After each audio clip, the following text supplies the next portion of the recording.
Ayon sa Netflix, nilabas na 33 million global viewers ang nanood sa laban ni Jake Paul versus Anthony Joshua. Isa itong maituturing na success na naman sa Netflix at kumita na naman sila sa laban ni Jake Paul. Kung titignan natin yung mga laban ni Jake Paul sa Netflix, number 1 yung laban niya kay Mike Tyson dahil umabot yun ng 108 million global viewers. Yung laban ni Canelo versus Crawford na pinalabas sa Netflix, umabot lang ng 41 million. At itong laban ni Jake Paul kay Anthony Joshua, 33 million. Kaya si Jake Paul talaga ang nagpauso ng boxing sa Netflix. Matatandaan na pinakaunang laban ni Mike Tyson at Jake Paul na pinalabas ng Netflix. Dahil nakita ng Netflix na pwede silang kumita ng malaki sa pagpapalabas ng laban sa boxing. Kinuha na rin nila yung laban ni Canelo at Terence Crawford. At kumita na naman ang Netflix sa laban na yon. Kaya sinundan nila ngayon ng Jake Paul versus Anthony Joshua. Kaya walang lugi ang Netflix sa pag-live nila ng boxing.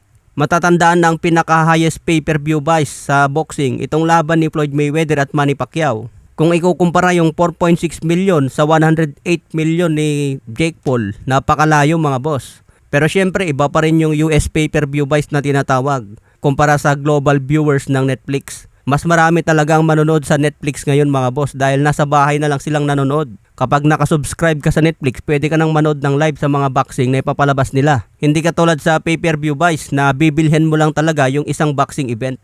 Kaya may balita ngayon na kung matuloy itong laban ni Manny Pacquiao kay Floyd Mayweather rematch, posible raw na ipalabas din ito sa Netflix. Kaya abangan natin yan sa 2026. Siyempre ang kinukuha lang ng Netflix mga boss yung mga kilalang pangalan na. Susugal na rin lang sila dun na sa mga sikat. Sa iba pang balita, pinanood ni Naoya Inoue ang public workout ni David Picasso.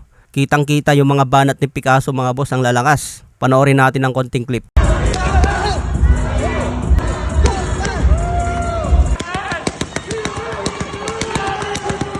Ayan mga boss, may bilis, mahaba ang kamay si David Picasso at maganda rin yung mga combination niya. Sana magamit niya yung mga combination na yan at mga step back laban kay The Monster Inoue. Ang problema dito, baka pag natamaan na ni Inoue ito, tatakbo na lang din katulad sa nangyari kay Murodjon Akhmadaliev.